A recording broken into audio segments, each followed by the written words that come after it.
माननीय अध्यक्ष जी अब बैठ जाइए। अरे बैठ जाओ भाई, बैठ जाओ।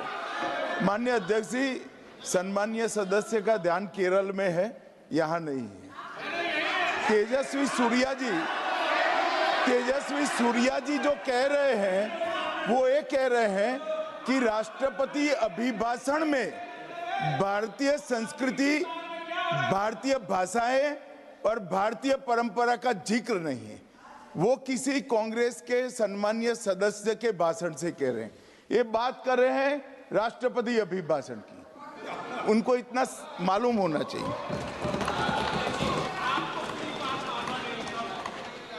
को समझाने का प्रयास उन्होंने किए हैं। आप समझाओ, पर समझदार हैं। अध्यक्ष जी, मैं एक्सपेक्ट किया था, इसलिए मैं 10 साल के उनके भाषणों के प्रति को मैं प्रिंट आउट करके आ चुका। मैं उनको देता हूं 10 साल के स्पीचेस को आप देखिए लाइन बाय लाइन, अगर आपको मिलता है तो आप देश को दिखाइए।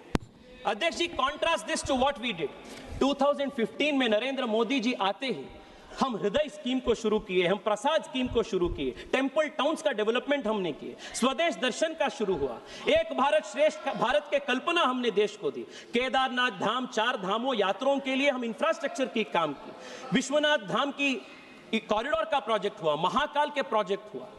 अध्यक्ष जी, किरीट प्राय के रूप में इन सब को एक ताकत देने के लिए भव्य राम मंदिर का भी उद्घाटन नरेंद्र मोदी जी के कार्यकाल में। अध्यक्ष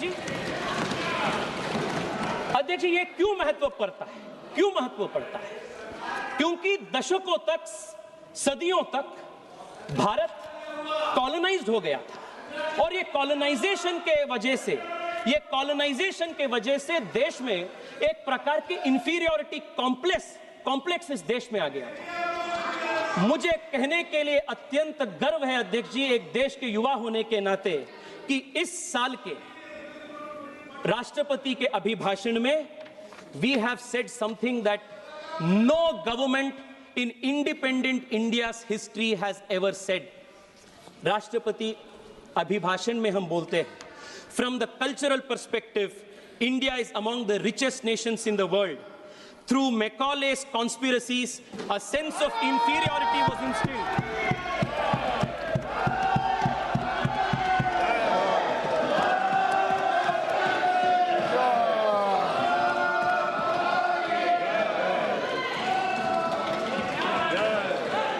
अध्यक्ष जी, पहली बार देश के सांसदिक इतिहास में राष्ट्रपति अभिभाषण में यह उल्लेख कहा जाता है, through मैकॉले's conspiracies, a sense of inferiority was instilled among the people of India during the colonial period.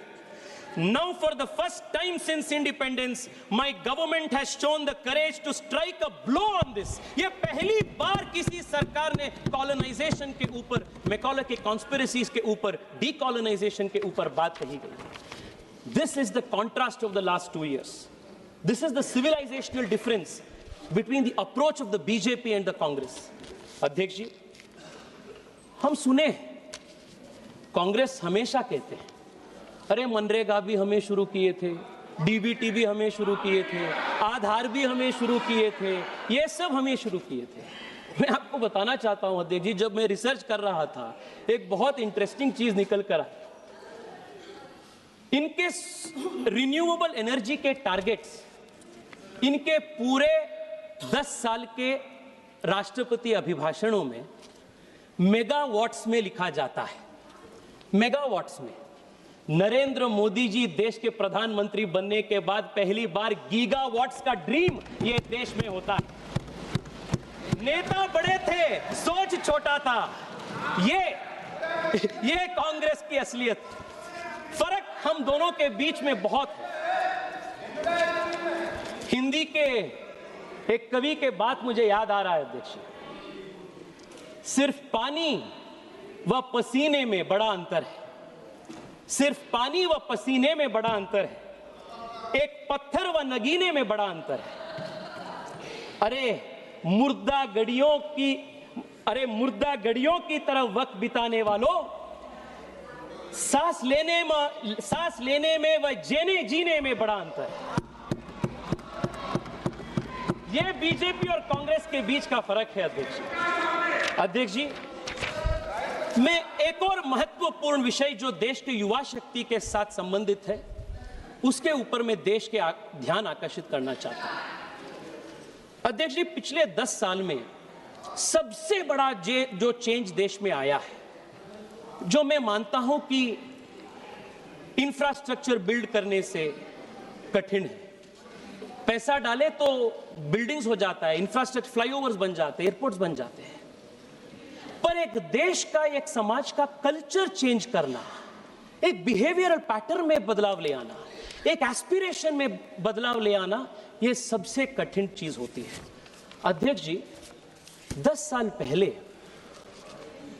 इस देश के युवा का एस्पिरेशन क्या होता था? सबसे अच्छे पढ़े लिखे नौजवान का भी एस्पिरेशन एक सरकारी रोजगार लेने का होता था।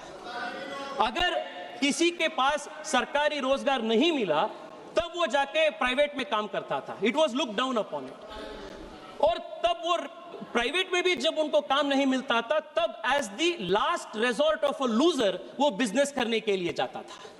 ये 10 साल पहले देश की स्थिति थी, पर आज देश के एस्पिरेशन बदलाव हो गया है, चेंज हो गया है। देश के युवा आज जॉब सीकर नहीं, आज जॉब गिवर बनना चाहते हैं। एक एंटरप्रेन्योरल रेवोल्यूशन देश के बन गए। ये कल्चर में जो चेंज करने की बात है, इट इज वेरी रेयर। अध्यक्ष जी, मैं आपको दिखाना चाहता हूं, जैसे मैं सांस्कृतिक विरासत के बारे में उल्लेख किया, वैसे ही स्टडी में 10 साल के यूपीए के भाषणों में entrepreneurship, startup, ease of doing business, economy strengthening, deregulation, decriminalization, ऐसे 8-10 कॉम्बिनेशंस में मैं वर्ड सर्च किया। 10 साल के भाषणों में एक बार भी स्टार्टअप का जिक्र 10 साल में नहीं है। एक बार भी एंटरप्रेन्योरशिप का जिक्र 10 साल में नहीं है। एक बार भी deregulation, ease of doing business, PLI, ऐसे एक स्कीम का भी उल्लेख नहीं है। अध्यक्ष जी, the biggest change that we have seen in the last 10 years is Narendra Modi has given the young of India a new vocabulary of building India.